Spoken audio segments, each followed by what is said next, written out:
Саламатсыздар ма, балалар?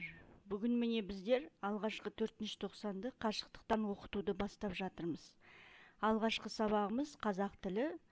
Сабақтың тақырыбы сырлы да сиқырлы аспан әлемі. Тілдік бағдар бойынша сан есімнің құрамы.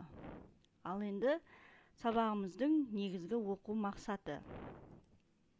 Тыңдалған мәтіннің мазмұнын түсіну, негізгі және қосымша ақпаратты анықтау. Тірек сөздер мен жетекші сұрақтар арқылы негізгі ойды анықтау. Оқылым және тыңдалым материалдары бойынша негізгі ақпараттарды сақтай отырып, жинақы мәтін жазу. Сан есімнің мағыналық түрлерін ажырата білу, сан есімді зат есім орнына қолдана білу.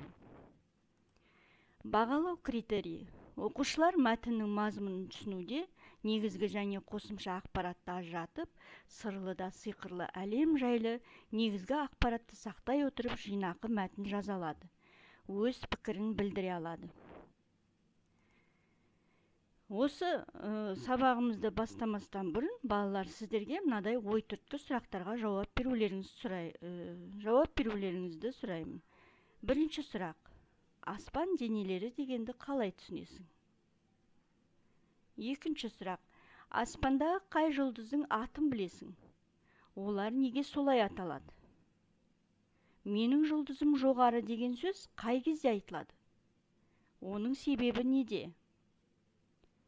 Жұлдыз жорамалға сенесің бе? Неге? Аспанға қарап ауа райын, тіршілік жайын қамдаған бабаларымыздың даналығы туралы не білесің? Ендеше осы сұрақтардың жауабын сіздер дәптерлеріңізге жазып қоярсыздар.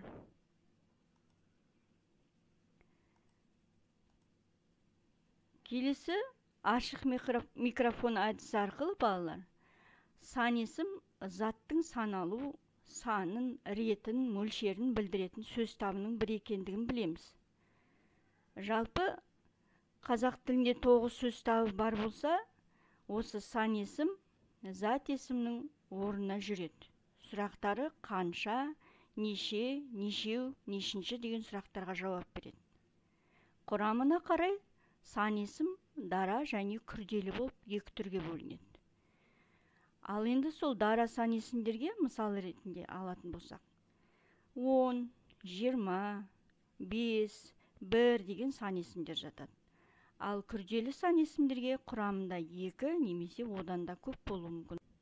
Ал балалар, енді сіздер қолдарыңызға оқулықтарыңызды алыңыздар. Сол оқулықта екінші тапсырма берілген. Сол екінші тапсырманы мәнерлеп оқып көрейік.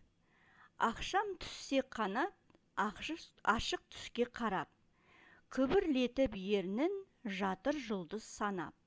Оған таныс еді жұлдыздардың көбі, шашыраған көкке көбіктей құш жолы. Батқан мөлдір көлге секілді алтын теңге, көрінеді анық темір қазық елге. Білмепті бұл бұрын, байқалды тек бүгін, жұлдыз санау деген жұмыс екен қиын. Енді осы өлеңге балалар дескриптор бірінші өлеңді мәнерлеп оқиды, екінші өлеңде айтылған ойды қысқаша тұжырымдап жазады. Үшінші тапсырма. Осы өлең жолдарындағы зат есім мен сын есімдерді кестеге салып жазуымыз керек. Мысал ретінде қанат, ашық деп көрсетіп қойдым. Ары қарай өздеріңіз орындайсыздар. Екінші, өлең жолдарындағы кейбір сөздердің мағынасын сан есімге айналдыруға бола ма? Мысал ретінде, ақшам түссе. Ақшам түссе деген ол кешкі мезгіл, қараңғы түсе бастаған мезгіл, яғни 21:00. Ендеше мен осы ақшам түсе деген сөзді сан есімге айналдырдым. 21:00. Сіздерде осындай қисыны келетін кейбір сөздер мүмкін сан есімге айналдыруға бола ма? Қарап көріңіздер. Төртінші тапсырма тыңдалым. Мәтінде қандай зат есім мен күрделі сын есімдер кездеседі екен? мұқият мәтінді тыңдап отырып мән берерсіз. Бірінші, екінші сабақ. Сырлы да сыйқырлы аспан әлемі. 4-ші тапсырма. Дана халқымыз ежелден ақ аспан әлемінің құпияларына үңіле қараған. Оның себебі, көшпенді тірлік кешкен халық үшін табиғаттың сырын білу өте маңызды болатын.